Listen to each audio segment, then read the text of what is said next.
E aí, galera, beleza? Então, estamos de novo aqui para o terceiro horário, né? E a gente vai continuar nossas aulas. No primeiro, corrigimos os exercícios, e agora a gente vai dar continuação, começando aí um novo capítulo, o capítulo 4, que é dentro de evolução, né? Então, evolução até agora a gente já estudou Lamarck e Darwin, as adaptações da espécie através de camuflagem e mimetismo, e agora a gente vai seguir com um capítulo onde a gente vai falar sobre formação de espécie. É bem legal. Vou compartilhar meus slides aqui para vocês entenderem como que funciona essa tal de formação das espécies. Como que forma uma espécie nova na natureza, né? Então, tá aí, ó. Deixa eu aumentar aqui para a gente entender melhor. Eu fiz aqui os slides para a gente poder compreender de uma forma mais didática essa questão da formação de novas espécies. Então, nós estamos indo aí para a nossa 8ª aula, né? Hoje, numa segunda-feira, terceiro horário, de 27 de abril de 2020. Ah, que saudade dessa galerinha. Nem fala. Acaba logo, pandemia. Vamos lá, então. Aí a gente vai começar o capítulo 4, que é lá na página 52. E logo aqui de cara, eu quero chamar a atenção para vocês, esses 4 animais aqui, ó.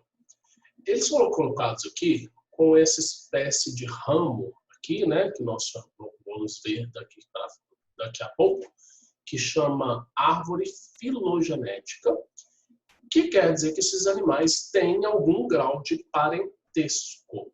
Mas como assim grau de parentesco? Primeiro porque todos são mamíferos. Então a gente tem a foca, o urso panda, o lince, que é uma onça, né, do deserto, e a raposa colorada. Então, notem que esses dois que estão mais próximos, um ramo mais próximo aqui, ó, eles são mais parecidos, né, do que o urso e do que a foca. Se você observar, a foca não tem muita aparência com esses três, por isso ela está mais distante. E essa árvore, ela coloca justamente os animais mais próximos, então, através de um grau de parentesco, né? Se a gente for olhar naquele reficofage que vocês aprenderam lá no 7º ano, reino, filo, classe, ordem, família, gênero, espécie, esses animais aqui, ó, eles vão até a mesma ordem, né? Então, reino mamífero, filo cordato, classe mamífero, ordem carnívora, que são os mamíferos com os dentes caninos bem pontiagudos, que se dividem em 3 famílias grandes, né? Os ursídeos, os felinos e os canídeos. Então, a gente vai ver como que a gente organiza essas espécies aqui, né? Nessas árvores genealógicas. Mas antes disso, de falar das árvores genealógicas, nós vamos ver como são formadas as espécies. E aí é bem legal. Então, de acordo com Darwin, que nós já estudamos, né, vai existir uma seleção na natureza que vai fazer com que os animais mais aptos, aqueles que têm mais condição de sobreviver, mais vantagem para sobreviver no ambiente, eles conseguem sobreviver, deixam mais indivíduos e, consequentemente, evoluem. Os que não estão tão adaptados ficam para trás e se extinguem. Aí, nós vamos ver também, né, que se essas características positivas, vantajosas, se elas puderem ser herdadas pelos filhos, ou seja, hereditárias, elas passam adiante. Então, mais ou menos assim, ó, se um determinado macaco aprender a manusear um objeto, né, um graveto, por exemplo, para pegar comida e tal, se aquele aprendizado ficar naquele animal ali e não for do DNA, ele não passa adiante. Mas, o que pode acontecer? O cérebro do animal, ele desperta uma área do conhecimento, porque ele aprendeu a mexer naquilo ali, por acaso ou não, e aí esse QI de inteligência é aumentado e pode sim ser passado adiante, tá? Então, tem coisas que o ambiente vai influenciar, mas que No DNA, isso vai ser, vamos dizer assim, despertado. Ou através de uma mutação, ou através de um gene que é ativado. E quando a gente for estudar genética, a gente vai entender isso um pouco melhor. O fato é que as espécies podem evoluir desde que são selecionadas pela natureza e passam essas características genéticas adiante. A descoberta e a análise de fósseis são evidências científicas de que esses seres vivos ao longo do tempo mudam, né? Por isso foi descartada aquela ideia do fixismo e a gente vê que hoje temos o transformismo. Então, comparando as espécies mais antigas com as espécies atuais, a gente percebe uma semelhança entre elas. Podemos dizer que as espécies atuais evoluíram de outras que já viveram antes, ou seja, os chamados ancestrais, né? Então, espécie ancestral são aquelas espécies que viviam no passado e deram origem às espécies atuais. O processo da evolução ao longo da história da vida resultou numa enorme diversidade atual. Então, de acordo com que as espécies foram evoluindo, você tem uma grande variedade de vida ou biodiversidade no planeta. Então, temos plantas com flores, plantas sem flores, temos insetos, invertebrados, vertebrados. Aqui a gente destaca as classes, né, dos vertebrados, representados por todos eles, peixes, anfíbios, répteis, tartarugas e jacarés, mamíferos, aves primeiro, né, na evolução, e por fim os mamíferos, aqui o esquilo e a onça. Além deles, animais também, porém invertebrados, do grupo dos insetos, que está dentro do filo Artrópoda, né, e plantas com flores, que são as angiospermas, aqui também é uma angiosperma. Tá? Vitória Régia também tem flor, fruto, então é angiospermas. E as plantas a gente já estudou também lá no 7º ano, além das angiospermas, gimnospermas, pteridófitas e briófitas. Então, esse slide é só para mostrar que a vida tem uma grande quantidade de variedade, né? E como que um ancestral vai virando outros, entre aspas, dando origem a outras espécies? Como que isso acontece na natureza? É por isso que nós estamos tendo essa aula hoje, para entender esse processo de especiação. Especiação nada mais é, como o próprio nome diz, formação de uma espécie nova, surgimento de novas espécies. Então, é o processo que leva uma espécie a ser formada. Então,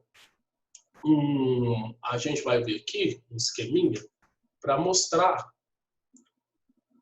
como que poderia surgir, por exemplo, uma determinada espécie de aranha de outra ancestral, né, ao longo do tempo.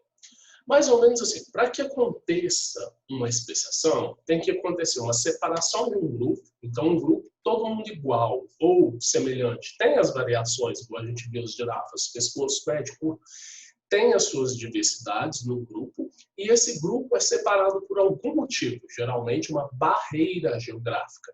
Essa barreira geográfica pode ser um rio, pode ser um terremoto, uma cratera que se forma na região. Então acompanhe comigo aqui.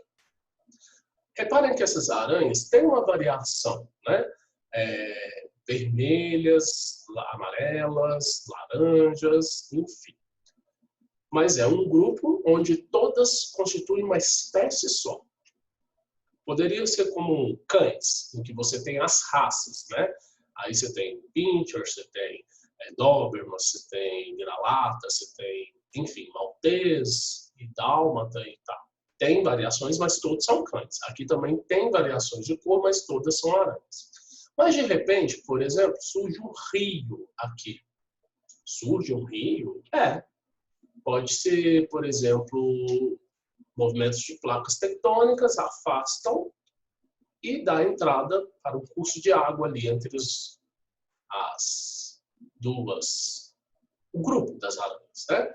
Como aranhas não voam, são artrópodes dos aracnídeos, não têm asas, em hipótese alguma, elas vão ficar separadas e o rio impede que essas aranhas de cá se encontrem com as aranhas de lá. Olha o que vai acontecendo ao longo do tempo. Algumas mutações vai acontecendo nesse grupo daqui, e ao mesmo tempo, do lado de lá, porque elas ficam separadas, então talvez o que existe desse lado não é a mesma coisa que exista desse lado. Por exemplo, aqui você pode ter uma vegetação verde, e do lado de cá você pode ter uma vegetação mais seca, uma vegetação de gramas, igual aquela que a gente viu lá no exercício que corrigimos na primeira aula. Então, capim mais seco e tal. E aqui, o que vai acontecer, galera? Com o tempo, algumas mutações nessas aranhas favorecem aquelas que têm uma coloração mais verde. Essas aqui, ó, são facilmente enxergadas numa vegetação verde, então elas são predadas. Essas que vieram de mutações, como que surgiu uma primeira aranha verde? Algum erro no DNA, alguma mutação no DNA fez uma aranha verde aparecer. A partir do momento que aparece um ou mais, né, provavelmente mais, por ela poder reproduzir e ter mais filhotes, ela levou vantagem em relação às amarelas, vermelhas e marrons. E aí elas foram só aumentando na população, até que as verdes se sobressaem por completo. E aí o que acontece com as que não se adaptam? Morrem. Mas do lado de lá, como a vegetação é seca, como a vegetação não é verde, quem tem uma coloração mais aparentada, né, mais semelhante à vegetação, se dá bem. Então, provavelmente, mesmo que tenha ocorrido uma mutação de uma aranha verde aqui, essa mutação não foi selecionada pela natureza. Resultado, manteve-se praticamente a mesma espécie.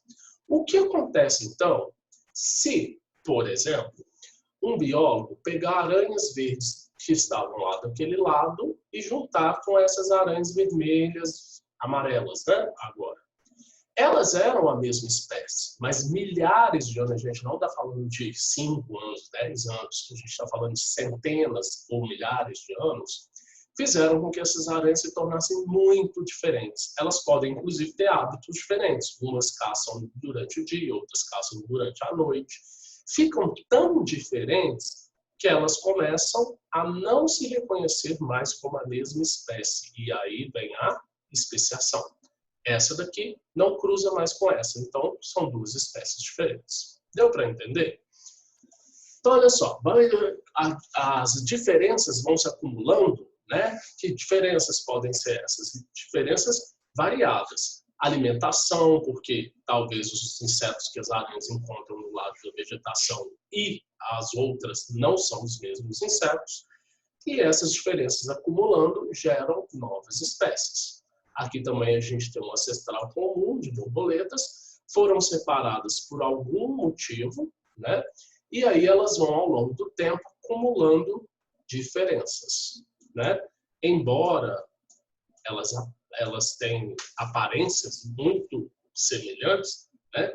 Com o tempo, olha o que acontece. Essa daqui não tem as manchas pretas em cima. Essa aqui tem as manchas pretas na parte de cima. Essa aqui ficou com as manchas pretas na parte de baixo, né? Isso tudo por uma questão de adaptação ao ambiente em que elas vivem.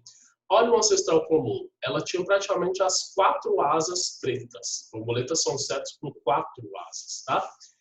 Mas a diferença ao longo do ano, e por alguma razão, selecionou esse grupo aqui a ter manchas escuras, né? Aí, ó, com o tempo, elas foram até ficando menores, essas manchas, só nas asas de baixo, e nesse grupo aqui, só nas asas de cima. Ok. Vamos entender um pouco melhor isso? Então, eu separei um videozinho aqui para a gente ver isso aqui. Vamos ver se vai dar certo. Acho que não. Acho que não deu certo o vídeo, mas eu vou passar para vocês lá no chat. Eu tentei inserir ele aqui. Falhou o vídeo. Beleza, mas no chat eu passo o vídeo para vocês. É bem interessante e é rapidinho, são 2 minutos, tá? Galera, vamos voltar naquele slide anterior, do primeiro, da abertura do capítulo, em que a gente tem os 4 mamíferos, foca, urso panda, lince do deserto e a raposa colorada. tá? Semelhanças e diferenças. Começamos, como eu já havia comentado, quanto mais próximo aqui dos galhos, né? Esses ramos aqui, ó, mais parecidos são. Quanto mais longe, mais diferente estão as espécies. A gente pode organizar esses animais, então, através desses esquemas aqui, né? Então, pelo estudo de fósseis, pesquisadores podem ter uma ideia de como eram as espécies ancestrais que habitam o planeta. Nós vimos isso numa aula, né? Quando Darwin, por exemplo, achou os fósseis da preguiça gigante, do tatu gigante, e ele comparou com as preguiças de hoje e os tatus de hoje, ele viu que esses fósseis têm certas semelhanças. Apesar de serem diferentes, muitos desses fósseis apresentam semelhanças com os atuais, já observados por Darwin, uma relação de parentesco com as espécies extintas, atuais extintas. Todas as espécies de seres vivos apresentam um ancestral comum que pode ser recente ou remoto, quer dizer, recente ou de um passado distante, que significa que elas têm entre si um grau de parentesco. Esse grau de parentesco pode ser maior ou menor, que é o caso daqueles mamíferos lá. Então, por exemplo, a raposa tem um grau de parentesco maior com o lince e muito distante da foca, e um pouco menos distante do urso panda. Agrupar seres vivos apenas por semelhança na aparência, porém, pode levar a erros. A gente vai ver aqui, ó. Vamos pegar duas espécies de camundongos. O gérbio, que é um rato encontrado no deserto do Saara, né? E o rato rabo de flecha, que é uma espécie brasileira que vive na nossa caatinga. Se você observar a foto dos dois animais, são bem parecidos. E você poderia agrupá-los só de olhar assim como muito próximos. Ah, são camundongos, de tamanho praticamente igual, então deve ter um parentesco muito próximo. Porém, vamos analisar aqui. O gérbio e o rato de facho apresentam em comum pernas posteriores grandes, próprias para pular, pelagem amarronzada, que facilita a sua camuflagem no ambiente, audição muito desenvolvida para poder escapar dos predadores, tufos de pelos na ponta, que os auxiliam no equilíbrio durante os pulos e possibilitam que saltem em ricochete. O que é ricochete? O animal cai no chão, já levanta e anda. Tá? Então é como se ele bate e volta.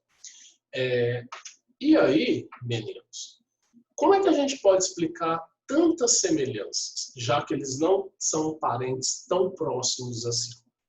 Bom, embora sejam ratos, eles têm, dentro da evolução, uma divergência. Tá? Daqui a pouco vai ficar mais fácil vocês entenderem quando a gente comparar dois grupos de animais que não são mais muito parecidos assim.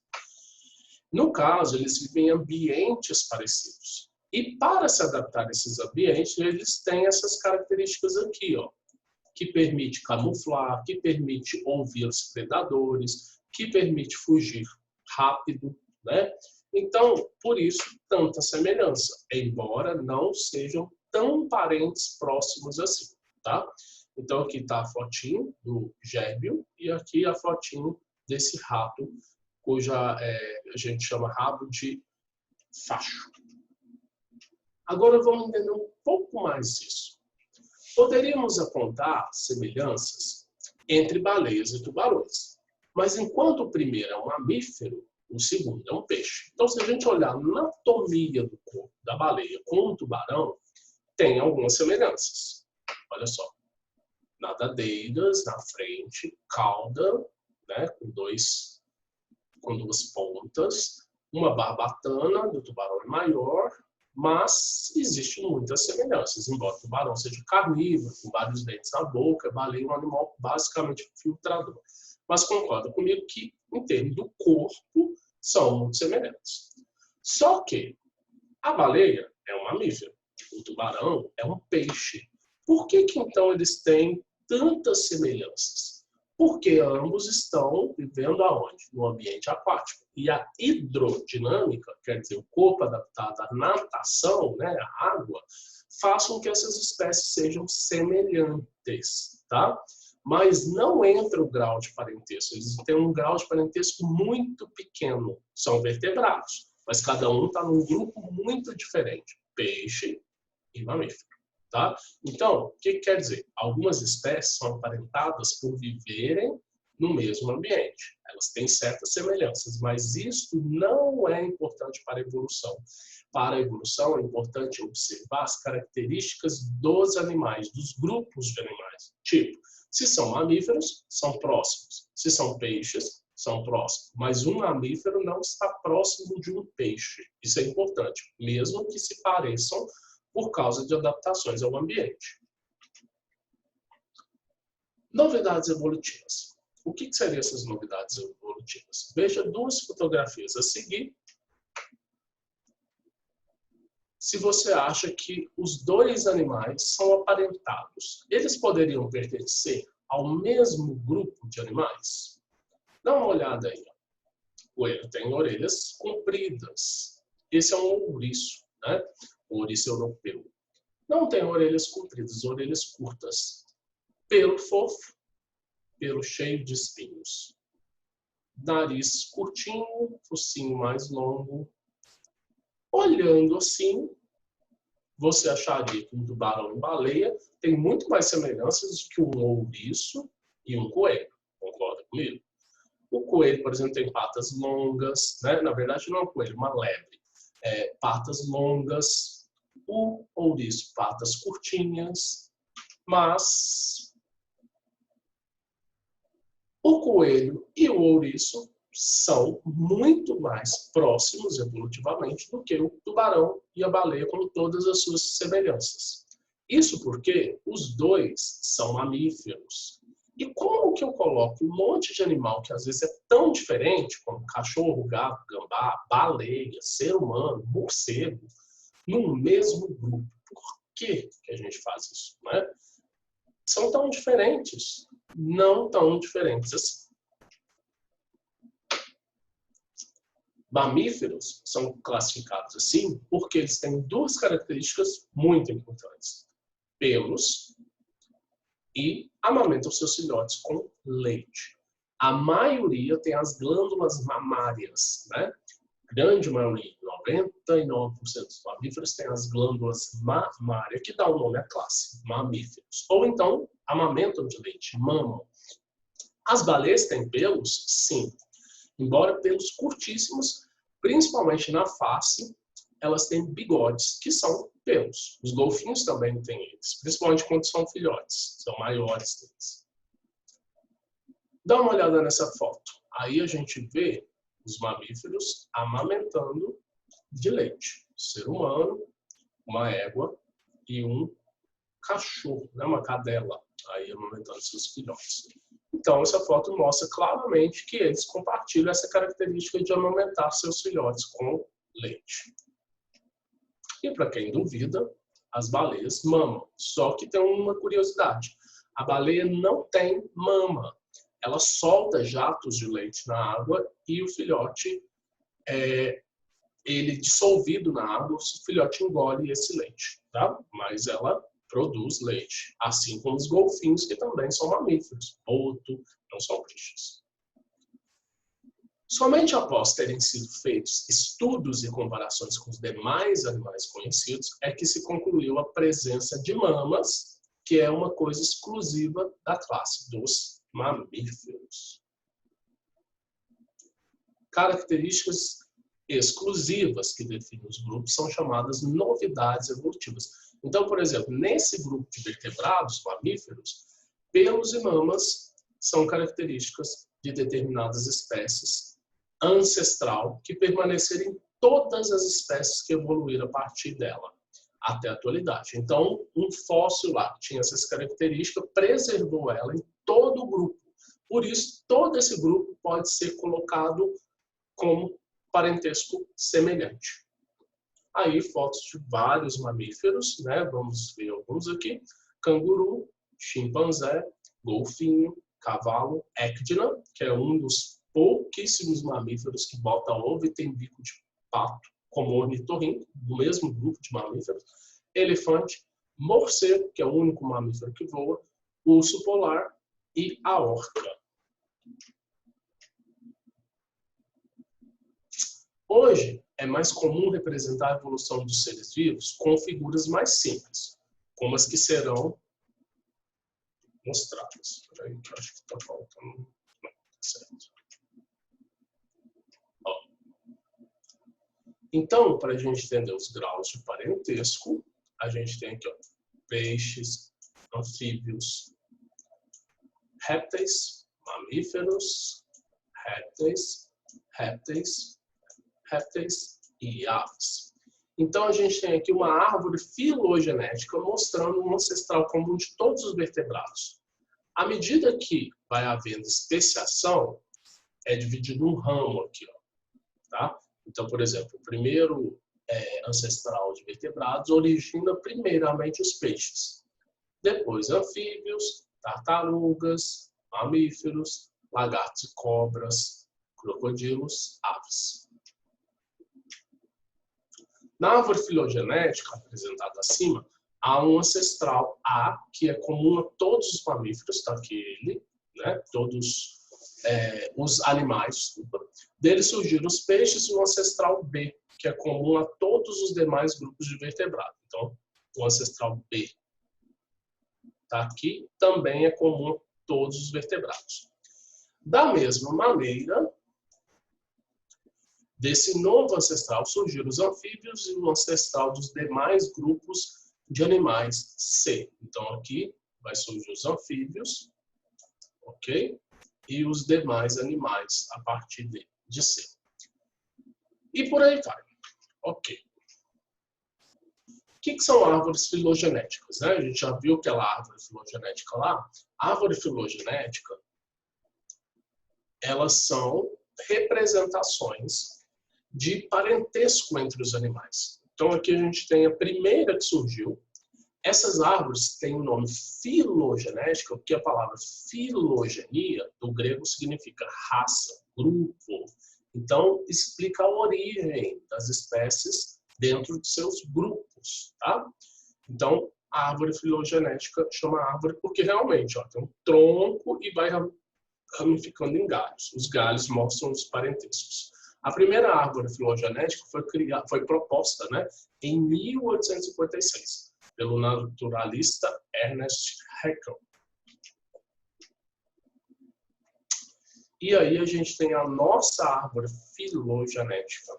Olha só. O que ela sugere? Que há 60 milhões de anos surgiu um primata ancestral de todos esses daqui, né? Mais ou menos aqui, ó, 57 milhões de anos, aqui, 57 milhões de anos, a gente vai ter o surgimento dos lêmures e dos lores. Depois, mais para frente, 50 milhões de anos, a gente vai ter o surgimento dos társios. Aqui os társios. E por aí vai, né? 40 milhões de anos, até chegar nos tempos onde surge a espécie humana, 10 milhões de anos atrás.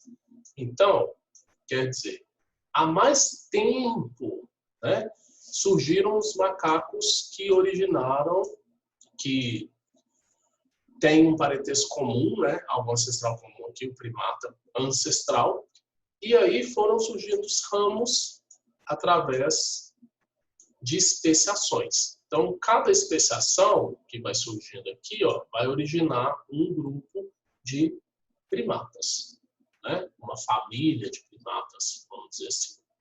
Então, reparem que o homem ele está mais próximo desses dois aqui, ó. Olha a distância dos galhos, ó. O chimpanzé do gorila, por exemplo, já tem uma distância maior, mas ele é mais próximo do bonobo, que é um chimpanzézinho menor, né, mais dócil, e do chimpanzé maior e mais agressivo. Então, o homem tem maior grau de parentesco com esses dois aqui, ó, que surgiram, inclusive, depois da espécie humana no planeta, né, por volta de uns 5 milhões de anos.